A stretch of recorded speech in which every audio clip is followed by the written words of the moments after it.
Welcome to the show. I'm so glad that you're here. You're going to be so glad that you're here. I have Aaron LaPedis with me. If you don't know Aaron, you're going to get to know him really well today. And you're going to be so happy that you know him. He is genius at some amazing things that you're going to want to know about. Aaron, welcome to the show. Thank you so much for being here. Kim, thank you very much for having me on. I'm really excited. Yeah, I'm really excited too. You are the Garage Sale Millionaire. You are the guy that is the greatest collector and figure outer of how much you can sell stuff worth and what stuff is going to move or not. And how did you come up with this? How did you go from birth to this genius, Aaron? What is your story? My story, I like to say it's a common one, but it's not so common because I, at 9, wanted more toys. Actually, that part is very common. Like every kid, we want more toys. We're bored of the old, we want the new. And my parents weren't having it. And so my mom came up with the idea that if I wanted more toys, I had to take all the old toys I had, and they were going to take all my old clothes and all the things that they didn't want. And she taught me about this thing where you put it on your front lawn, tell your neighbors and your family, and you call it a yard sale or a garage sale, depending on where you live. And all these people will come and buy your used stuff and give you a lot of money for it. And I go, these things really exist? She goes, yes. And whatever money you make, you can take that money and will allow you to buy new toys. And I go, I'm in. And so we started with it. And soon we lost my dad. My dad had a tap out and he goes, I'm you guys are doing well with this. And I go, Dad, but what am I going to do? And he goes, if your mom's not around, you're going to ask them what they want, and they're going to tell you. Then you're going to ask them what they're willing to pay for it. You'll ask for a little bit more, and you're going to sell the item. It's going to be easy, son. You got this. Remember, I was only 9 at the time. And soon my mother got bored, so she left. So I'm running this big garage sale by myself. And I don't know, 3, 4 hours later, my dad comes and checks on me. And he goes, son, how are you doing? And I show him all this wads of money. And he goes, oh my God, Aaron, how did you do that? And I go, Dad, I just took your advice. I asked them what they were looking for. I saw if I had it. Then I asked them for more money, and then I sold it. And when I'm explaining the routine, we hear the scream from my mother. It was a guttural, heart-wrenching scream. So me and my dad run into the living room, and my mom screams, we got robbed, we got robbed. And my dad goes, oh my God, we got robbed. And I said, Dad, no, we didn't get robbed.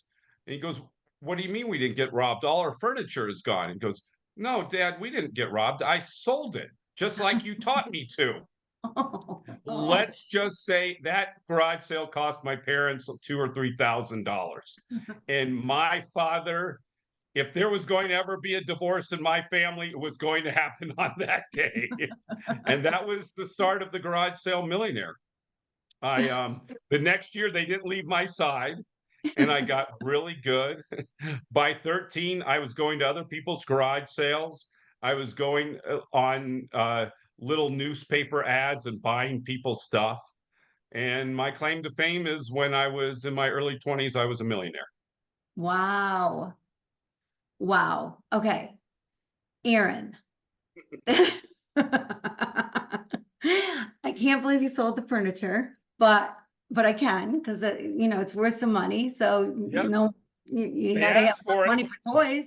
That's right. And then you were a millionaire at age 20 by doing this, by Yep. buying and reselling or having your own stuff and selling it, and you just kept doing it. You must be a great saver and you must be a great negotiator. Like they're probably waiting for you to give this up and go to the tables where negotiations really matter. Like that's probably where you need to be. How did you develop these skills, or how Are you one of a kind? Do you know anybody else in the world who has done what you've done? No, I know there's other people that are hopping on the garage sale bandwagon and they're other experts out there. Nobody like me that started at my age and was able to pull off because Kim, you have to recognize when I was 9, there was no internet, there was no cell phones, there was no social media, there was no eBay. I may be dating myself just a tad, but I did it the hard way, face to face. And so I believe the way I did it really gave me skill set that I could take along with me when I got older. And yes, I negotiate everything. And that's how I really got good because I could look at somebody and understand what was the bottom that they would take. And I could read their face very well and always knew that I could ask for a little bit more. And I never had a problem asking. No did not affect me. Matter of fact, you would have to say no to me about 5, 6, 7 times, show me the door at least 3 times before I really got the hint that no means no. And I just, I did well at it. Not only garage sales, I did estate sales. And I went to secondhand stores. I was doing storage unit auctions before anybody ever heard of Storage Wars. I did it all in my teens. I loved it. And I got so good at negotiating, which how to become a garage sale millionaire, my new book. I have a chapter on negotiating because if you can't negotiate, you're not going to be able to do what I do. And it's not that hard. A lot of people, Kim, get scared on negotiating. In my day, with all the art and the collectibles, I do a lot with real estate. I probably negotiated $500 million worth of deals in my life. And you get really good at it when you keep on doing it. And so I break it down very simply about how to read people, how to dress appropriately when you're going to negotiate, know when to walk away, know when to kind of uh, be friends with them. I talk about all about that in the book, Kim, because the number one skill in this book really is to negotiate because in our lives, everything is a negotiation. Isn't that the truth? Isn't that the truth? So I could see where this would be good for poker players. This would be good. And, anybody in real estate. This would be good for a whole lot of lawyers. A whole lot of people would benefit just from that one chapter, because it is such a skill, and it's not something everybody has. Is the skill of negotiation, and frustration can come in. And like when you first started, did you get frustrated with things, or did you just let them lie? Like, was there ever anything when you were young that you went, "Guy, I never should have bought that," or "Shoot, I can't believe I missed out on that"? Um, Kim, that did happen, but everything I did, whether I bought it for too much, lost the deal, taught me a lesson. And I would have had no other deals go any other way but the way they did. Because so many people believe that they go into a deal and they stick to their guns. They offered them for $1,000 item, they offered them $200 and they didn't budge. And they're so proud of themselves that they walked away and they didn't budge and they lost that item, but they stuck to their guns. Well, my book is about telling you that that's not a good deal if you didn't win the deal. Everybody needs to make a little money or it's not a win-win. And it's okay to leave a little money on the table, especially when you know how much you're going to make. And so I believe with every less hard lesson I learned, it was a teachable moment for me. And that's what I try to do in my book. I like it. I like it. So what is the best thing that you've ever found that you went, "Wow, this is a treasure"? Well, a lot of the people say, was there that one thing that made you a lot of money? Well, there was a lot of things that made me a lot of money over the years. Looking behind me, I have in the room that I'm in, I call it my presidential room, has documents of all the presidents from Hmm. George Washington, which is right above my head, flanking by Abraham Lincoln and all the other wonderful greats, Thomas Edison. All these were bought in online auctions. And so having a skill set of buying those. But the first one that really told me that I knew what I was doing is when I was at a garage sale and I bought a tin toy that a soldier brought back from Germany. And it was a monkey on a motorcycle. And I bought it. I did not know anything about it. He wanted $25. He said he wouldn't go a dime lower. And I was okay with it, but I didn't know anything about tin toys, but I felt good about it. I looked underneath it. I saw where it was made. I saw it was definitely older. I knew the story behind it, and I gave him what he asked for. And I'm so glad that I did not burn the bridge and not buy it, because when I bought several things from him, and when I got around to it to put it on eBay, it was about 4 or 5 months later, and it eventually sold for right under $1,200. Wow. Wow, that's a nice profit margin. So that was great. On a live auction that I went to, there was a aquarium where you would keep goldfish filled with foreign coins and paper money. And I love, this is my second favorite story, where I looked at it and there was like 10 other people looking at it. And oh my God, there must have been 3,000 coins in there and probably about 100 pieces of paper money. And I knew that a lot of that stuff was worthless, but I was seeing something that was telling me that I should stick with it, because I understand what silver looks like on the side, on the coins. And I couldn't, they had, it was all cellophaned off or shrink wrapped where you could look at it, but you couldn't touch it and move it around. And so there, everybody was in it at $100. Then people dropped out at $200. Then it was me and this one guy. I think just I'm trying to impress the audience, and he stuck with me until $300. And with the auction fee, and by the time I got it, I paid right under $400, and I made over $5,000 on that, Wow. Wow. because what was in it was a whole bunch of silver coins dated back to the 1800s. Oh my And word. nobody could see that.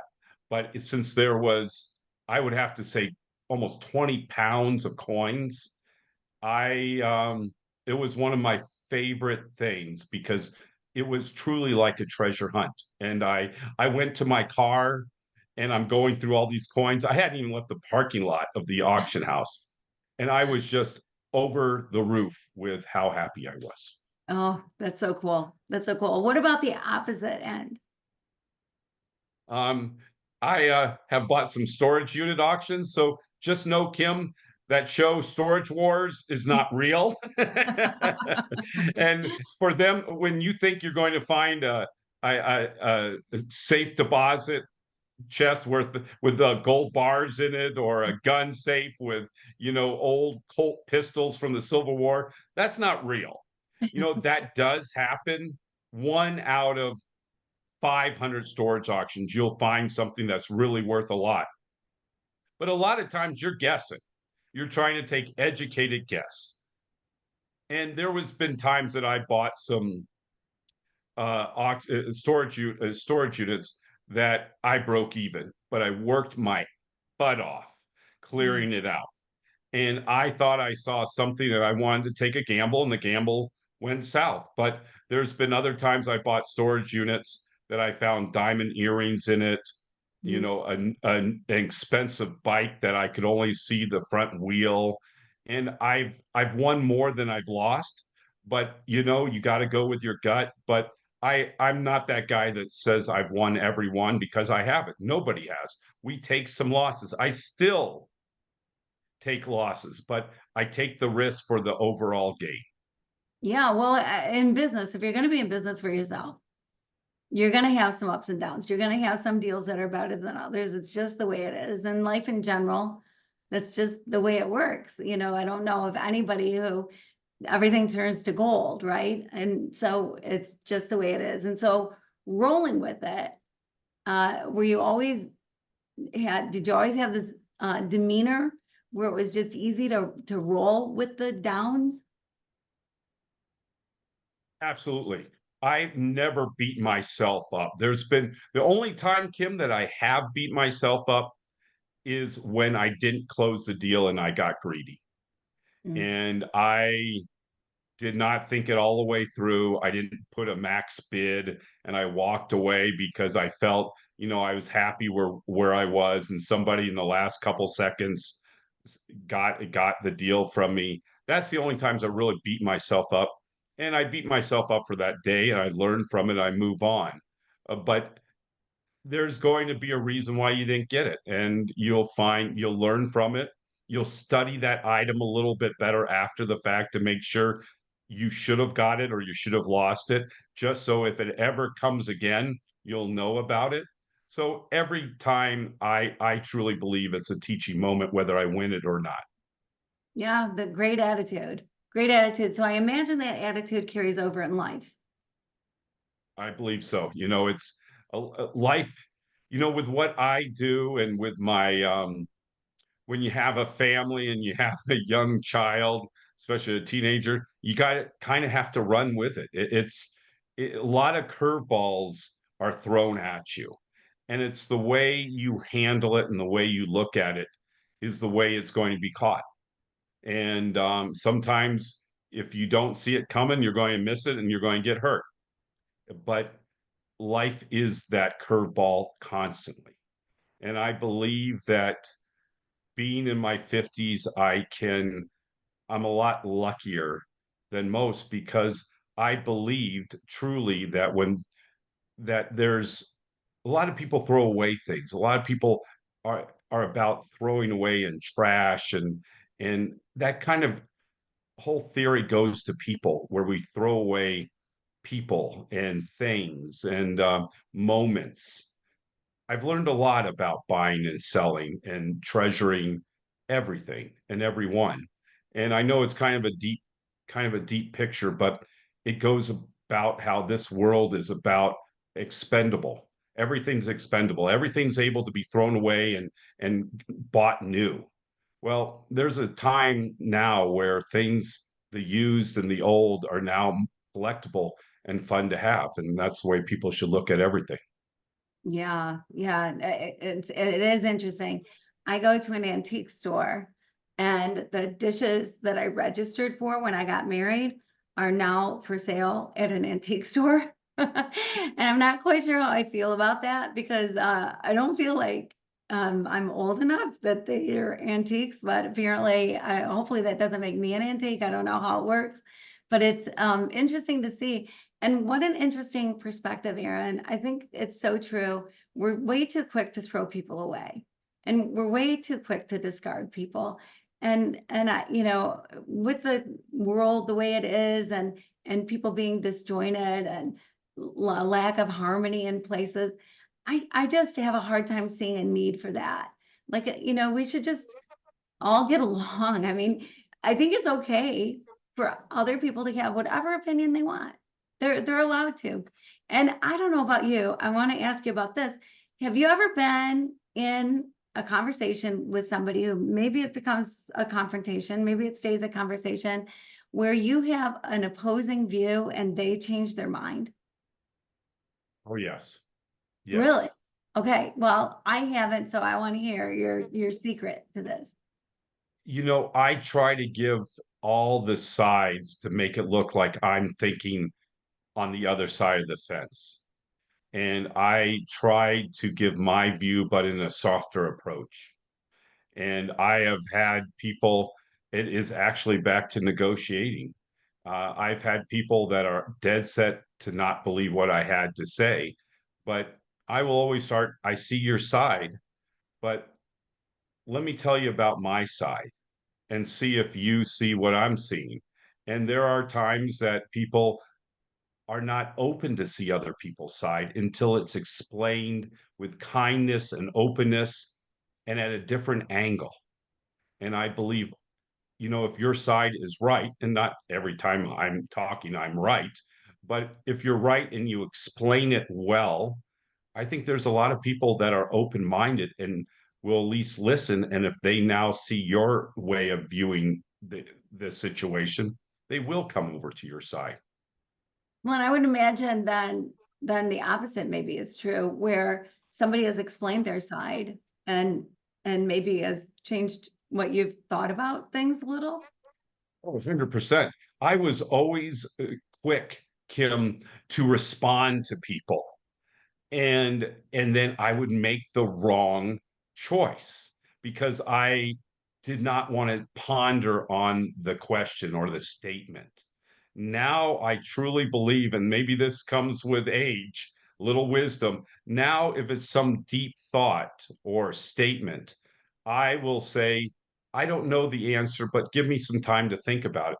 And I'll sleep on it and come back to them.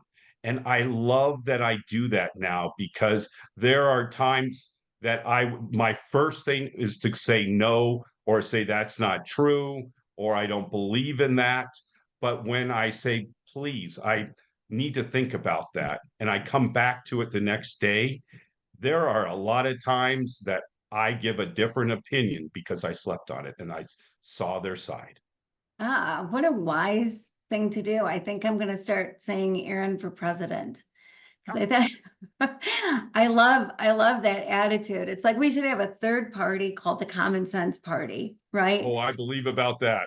Yeah, yeah. Instead of just sticking to your guns and not just figuratively, I'm saying sticking to your guns and being so set in whatever it is that the propaganda is or the party says, but really thinking, well, what really is best for people? What really is the right thing? And being open to that. And Aaron, I think you're an anomaly. I don't think there's a whole lot of you out there. Well, I think, Kim, I hope there's more people. I'll give you a piece of trivia. At one time, there was one president that believed the way that we should all believe together as one country. And that president was Abraham Lincoln, who was a Republican, but his VP was a Democrat. And it's only happened once. And I wish in our lifetime, Kim, that we would choose to do that and that where everybody could have their say like it once was. And it's a wonderful thought. Maybe I'm lost in my fantasy and dreams that that could ever happen, but people need to get along and figure out how we can do that. I'm with you in that fantasy. My husband was a pessimist and I'm an optimist, but he would say that he was a realist and that I live in La La Land.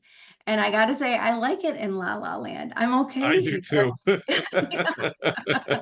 It's really all right. I like that idea of you know, it's interesting to me. People, I think probably because news channels need to be filled 24 hours a day and then they need to be watched, so they need the ratings. And so they will harp on the same thing and whatever. Like personally, I don't watch any of them just because I want to be happy. And people that I know that spend their day in front of CNN or Fox News or something are not the happiest people I know. And you don't know what to believe or what not to believe or what the slant is. I mean, just all the stuff. And if we could just get rid of that stuff and go, what's for real? Realizing, by the way, that I know people that I adore that are Democrats. I know people that I adore that are Republicans. And you can like both people. It's not a them and us. I think everybody, gets worried. Oh my word. If this one gets elected president, the whole country's going down. What are we going to do? I don't know that anybody has some secret conspiracy just waiting to get elected and then turn us into some communist nation and take away our property. I mean, I don't think anybody's thinking like that. I think that people believe that they have the answers, that they've got good answers to help the country, that they're not looking for our ill will. And so if we realize that nobody's out to get you, we're all in this together. And if we can work more like that, and I love asking people, why do you believe what you believe? If they think something different than I do, I want to know the why. Because the way we believe today has so much to do with every day that's led up to today. You know, the way we're raised, what we're taught along the way, where we go to school, just all the stuff, who we marry, who we hang out with, you know, just all of it adds up to where we are. So it's interesting to me to listen to people and hear, well, why do you believe? Because there's a reason people believe the way they do. There is. And you know, there will be one day, Kim, that we all realize to move this wonderful, great country of ours forward, we all got to get along. We all have to love each other in some way and appreciate what people bring to the table so we can all move forward. The hate has to go. And Mhm. I that's why I love doing garage sales and estate sales. You know, my book has no hate in it. It's all about making money, having fun, a hobby. um, there's no way anybody can say it's written for the right or written for the left. It's fun. It's something just to get away from the TV, Kim, because too many people are watching TV. My son can't get off his phone, so I tell him about, let's go to a garage sale. Remember, your dad is the garage sale millionaire. Let's go make some money. He goes, dad. And we have fun. It's just that's what we need to do. Stop, Kim, you said stop the news, stop watching the news, get outside and enjoy life. And that's kind of a little bit about my book. It's a lifestyle. Garage sailing, going to estate sales, you know, storage units. It's fun getting out with your family for a weekend, doing something else than watching Fox News or CNN or MS and you know all that stuff. It's the same stuff. And it's not going to make your life any happier on watching it. But you finding something for $5 that you can sell for $400, now that's something you can celebrate. That's right. That's right. That crosses all party lines. That is a It good does. time. Nobody's not going to think that that's a good time.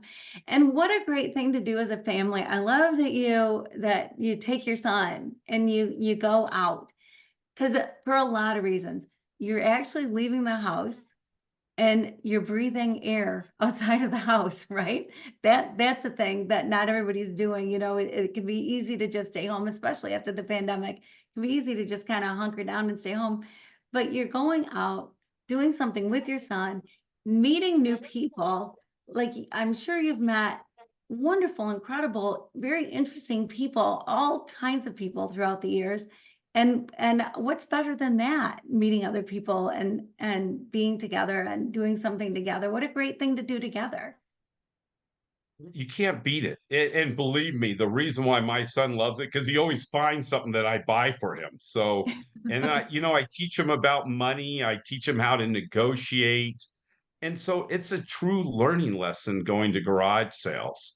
And and I show my wife, honey, we should have another garage sale. That's what I teach her. I go, we should have another one.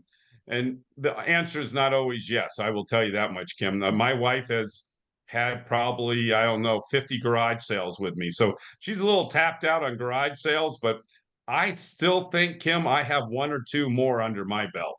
Yeah. Well, what about your son? Maybe he can do it. He's older than 9, so he's probably not going to sell the furniture, or at least you can warn No, him no, ahead. he's a lot smarter than me. He's a lot smarter than me. I think he'll do just fine. He loves the negotiating. He always negotiates me out of stuff.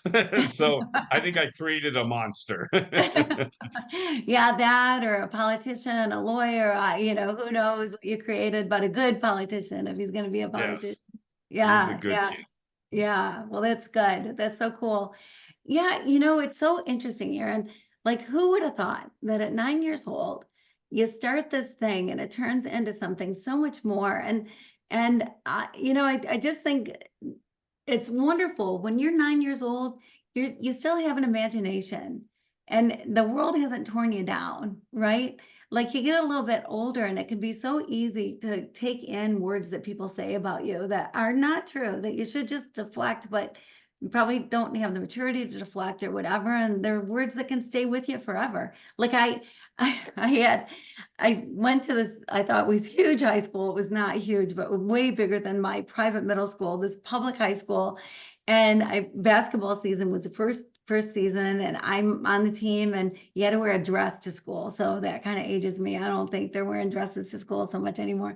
But on game days, you had to wear a dress, and I had a dress on, and with all these strangers, basically, and already feeling self-conscious. And I'm at my locker getting books out or whatever it was I was doing. And this kid walked up to me and he said, "Those are the ugliest legs I've ever seen."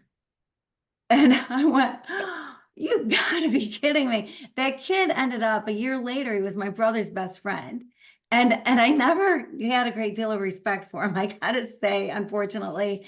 But what a thing to say to somebody. You know, it's amazing how words stick. Like that was a million years ago. I mean, I'm old. And so that was a long time ago, high school, and those words just stick with you. It's amazing what words stick with you that edify you, that bring you up, and you remember those, and the ones that just tear you down.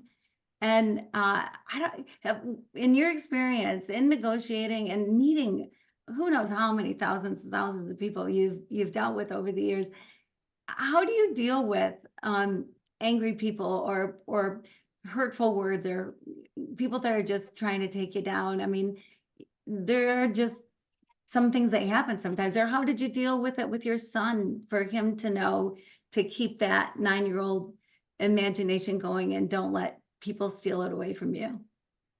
So Kim, I've How to Be the Garage Sale Millionaire is a follow-up to my first book, The Garage Sale Millionaire. And when that came out, I was also on PBS and I was on several Discovery shows.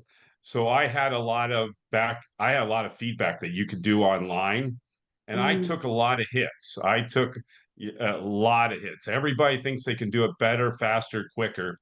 And it gave me fuel and pushed me harder, faster, better to do bigger things. And anytime somebody has said I was not good looking growing up or I was overweight, I use that as fuel to better myself. I came, out of I heard that a lot when I was when I was in middle school, that I was overweight and women didn't like me and stuff like that. I went on in my early 20s, I went on to model and I was in a Bud Light commercial. oh, And I was did several things on TV. Then I went on to have my own TV show on PBS for many years. And I was told I couldn't write. Then that gave me the fuel and the power want to prove them wrong. I ended up writing for the Denver Post for a year for my own column. I didn't even go to school for writing. And I have a best-selling book. So where I'm going with this is you can get mad or you can do something about it. I've been seriously ridiculed my whole life on things.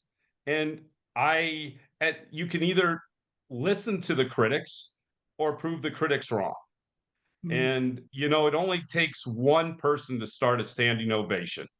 And that's what I do for myself every day when I am getting pushed in the wrong direction and not pushed forward. Wow, that is such great advice. That is such great advice. I know that middle school in particular can be brutal and it can be so difficult for kids. And if kids hurt, kids need to hear, understand, and take that advice to heart. Everybody does.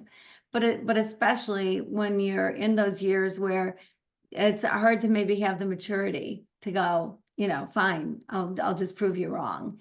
Uh, so I love that advice though. That's so good. And it's something that everyone can use is prove them wrong. Prove them wrong. Don't let the critics be right. And nobody knows you better than you. And so often I think we know they're wrong, but when we hear something, we think, well, is that true? Could it be true? And to push those thoughts out and go, no, it's not true. Just be who you are. There's a lot of talk about purpose, right? Like, what's my purpose? People want to know what's my purpose, and you obviously have lived this incredible purpose that you're sharing with the world. You're not just keeping it to yourself, but you've done so many things, your shows, your interviews, your books, your writing, where you've shared your knowledge, your wisdom, your what you do. Like you're an open book. You let people in on your life, and which is so great that you've been so open to share. And that can be hard for people sometimes, to be real open and vulnerable, and be open to the critics. And so thanks for, being so bold and brave, and going out there and paving the way for the rest of us. Well, Kim, you're very kind, and I I love that I've had so many wonderful opportunities, and I believe with all your viewers, the opportunities are out there for everybody. They just have to be willing to take a chance, take a risk, because it's the shots you don't make are the ones you at least tried on. It's the ones that you don't take, the ones that you're going to regret. Mm. And I think that's what life is about. Are you going to try something and be okay if you fail, or are you going to be too scared to even want to try? Right, right, right. And failure, I mean, you don't You know don't know. until it happens. And so, so often I think that's what fear comes from too, is what could happen. And so, why bother with fear? Because you don't know if it's going to happen. So whatever. So yeah, so to be confident. So your greatest advice. So somebody's out there and they're like, Aaron, man, you sound so positive. And are you this positive all the time? And if so, how do you stay this positive? And what can I do to be more like you? What would you say? Would say that the more chances you take, you're going to go through some more hard times, but I think it's the hard times that make you who you are. Somebody once told me that you don't understand money until you go bankrupt at least once. And I told him, well, I guess I don't want to understand money because I never wanted to go bankrupt. Well, fast forward to when the recession hit. Um, I was I was worth a couple $1 million before the recession, and then I went negative $4 million because I was specking homes and my art gallery wasn't doing well, and the bank, even though I wasn't late on anything, called in all my notes. And so I literally went $4 million in the hole and almost pushed me to bankruptcy. And I and then caused me a major heart attack Mm, and almost died from the heart attack. And I had a son on the way, and a lot of other bad things happened in 30 days. But, somebody once said it, what doesn't kill you makes you stronger. And it's funny to say it, but know that if you have the will to move forward and you understand there is another day and don't let people get you down, that you can almost get through anything. I was $4 million in debt and had a gallery nobody wanted to come to. And I got out of the hospital after my heart attack, and I just kicked butt and took names. I just wasn't going to have life. That was going to be the last page of my book, is me in a hospital dying from a heart attack. I fought. And now, God, it's 14 years later, and I am very successful. I have several books out, between four children's books and my second nonfiction book. I have lots of real estate. My gallery just sold for a lot of money, but that was because I did not give up. And I think that is what I'd like to leave people, that once you give up, life won. But what kind of life do you want to lose against? The life that you want to live in or the life you lose in? And I refused to ever give up. And I think your viewers should know that it could have not gotten any worse for me. But now I'm sitting in front of you having this great conversation, telling you about my life and that how I did okay. Good for you. You know, and when you're in the thick of it, it can be hard to see the future. And so sometimes you have to take things a day at a time, but take them and figure out what that day can bring, and what the next day and the next day, and pretty soon you're on a roll and you're on your way. Yeah, the recession was tough, man. I was in business at the time too, and it was tough living through that. And I think one of the things that it taught me was money was easy. For so long, money just seemed so easy that I didn't appreciate it as much as after the recession and business tanking and things just hurting, and all of a sudden money was not so easy anymore. And to realize that, no, you got to appreciate, be grateful when something comes in. I've got this good friend, Ken Honda, who wrote a book called Happy Money. And he's from Japan. He lives in Tokyo, and his theory that I think is true is that the money has energy, and if you have happy money, if you say, "Oh, I'm so grateful for this paycheck," I'm so grateful that somebody gave me money for this collectible, whatever it is, I'm grateful for this money. It's different than saying, "Oh my gosh, I don't get paid enough. That guy's ripping me off. They charge me too much at the grocery store," right? You look at money a whole different way, and the money does have like a different energy to it. But when you can be grateful and go, I get to pay, like I have enough money to pay my bills. Like that's a happy thing. That's a good thing. And it's a whole sort of mind shift about it, and I feel like you're like that. You know the value of money, and you've worked at it one thing at a time, recovered from $4 million in debt. I mean, that's gigantic. I mean, that's a book. That's another book, please, because that's pretty huge. And I think you need to realize that the money's. My dad just always said, money's a tool. It's a tool, and a tool that can be used for good. And so use your money for good, and be grateful for what you have, and happy that you have it, and go make more if you need to, or whatever it happens to be. So what do you think I of the I, whole money and energy thing? I agree. Money is a tool until it turns you into a tool, and you can you can do wonderful things with money, like take care of your family and help out your community and your friends, or and give back, or you can just take all for you and none for anybody else, and then money has changed you. And Mhm.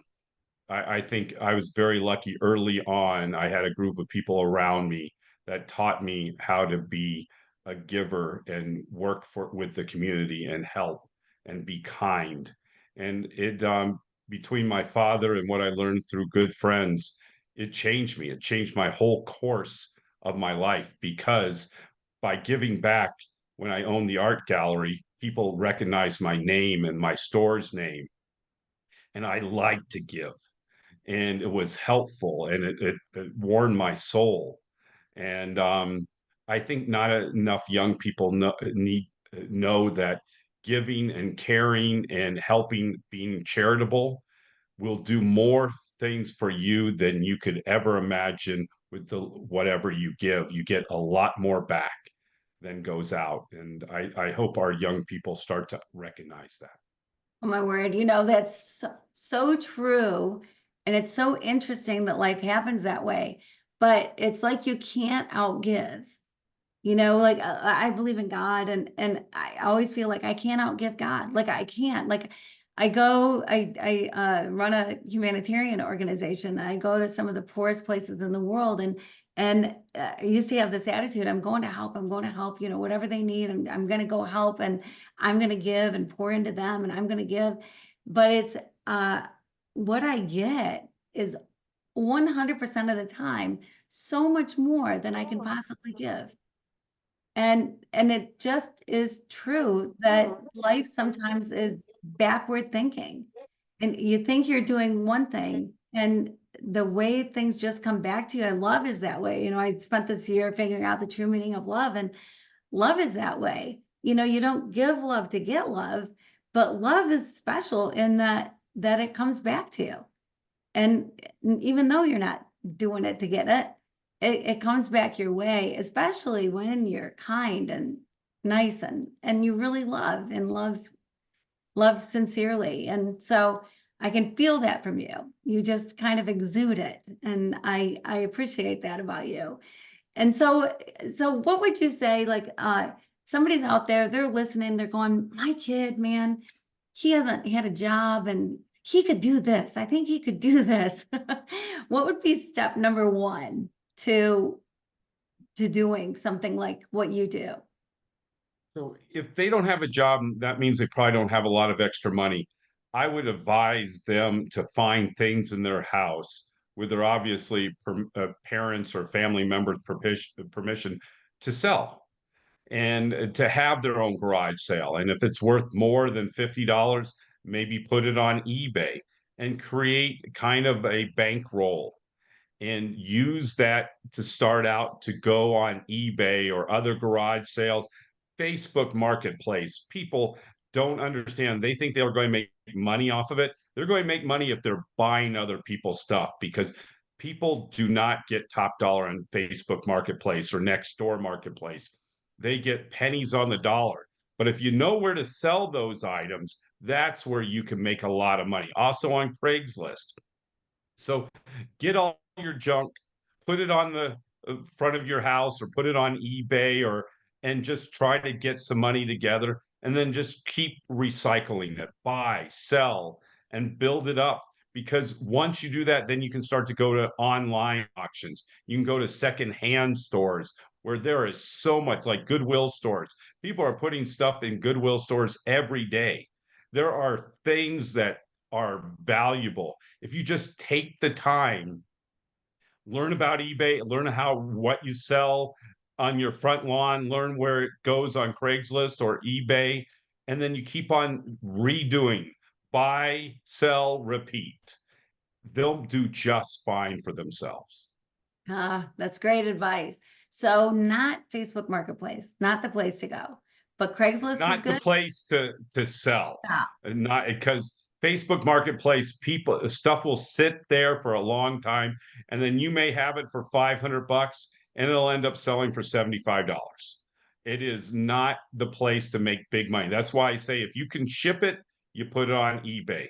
But Kim, that's in the book that I wrote, How to Become the Garage Sale Millionaire. I break it down because there are so many places. Because a lot of your viewers are going to say, how can I get a value on something? Well, in eBay, it's so easy to do a reverse image search to find out what that item is. Look it up on eBay, and then on the left-hand side under completed auctions, you can actually see what that item sold for in the last 3 months. Now, Kim, if you wanted to see trends, say you have some coins or baseball cards, see what the trend is. Maybe it's better to sell it in around Christmas time or Father's Day. There's an area when you have an eBay store, you can go back 3 years to see trends. And that could be beneficial when you want to sell items. So these are all things I talk about and how to become a garage sale millionaire. Yeah. So people just need to go out and buy your book, and then they can be their own garage sale millionaire. Exactly. And then they can come and call you up and thank you for having me on your show. Yeah, well, I know I'm grateful, and I know other people are going to be grateful to hear what you have to say.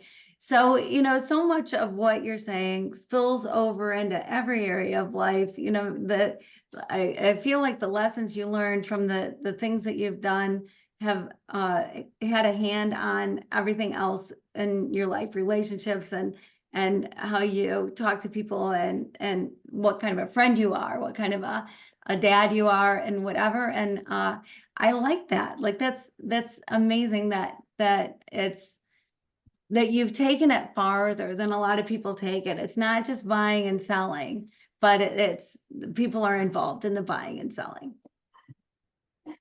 It is, I believe that it could be so much fun. It could be a truly a family activity and have fun at it. whether you're all going out to garage sales together, or you're listing it on eBay together, or you're putting it on Facebook, finding good deals on Facebook Marketplace. It is really would be fun as a new activity. Your kids always want to make money. This is the way you can teach them how to make money, and how they can use their money to make more money and not your money to waste. Yeah, yes. Which isn't that nice? Not your money to Yes, waste. That is good. That's so good. And it's also something that you're not punching a clock, so you can do in the time that you have available to do it, whatever that exactly. is for And you. late at night on the weekends, this could be your side hustle. This could be just a hobby for certain weekends, or this could be your main job. It's not a get rich quick scheme. It's, going online, going to different online auctions, going to garage sales, going to estate sales. This is something you can do in your spare time. And then when you feel good enough and you're doing well enough, this is something that will become your job, but a job that you will love to do every day. I love it. I love it. Aaron, thank you so much for being here. Thank you for everything that you've told us. And where can people find out more about you and So get I'm your going to just grab my book, and so maybe it's see. And so this is the book that you can buy on Amazon.com, How to Become a Garage Sale Millionaire. Or they can go to my website, thegaragesaleMillionaire.com, and they can learn more about buying and selling. Facebook, you can always reach me because I always give tips on Facebook, and people can reach out to me. And if you want to see, Kim, what I'm buying and selling, they can go to my eBay site, The Garage Sale Millionaire, and then they can get tips on what I think is collectible and how I list them on eBay. So any one of those would be a great place, but to easy to buy it, Amazon.com. You got to have that app on your phone. Yeah, yeah. So everybody out there, I'm just so happy you watched this episode today because you're going to become a garage sale millionaire and bring your family even closer together. So how great is that? Like this is a win, win, win, win, win thing. Aaron, thank you, thank you, thank you. Thanks for sharing all your wisdom. Thanks for sharing yourself. And I appreciate you being here so much. Well, thank you very much, Kim, for having me on. You bet. You bet. And thank you for joining us. And I hope you had as much fun as I did. And until we meet again, be blessed.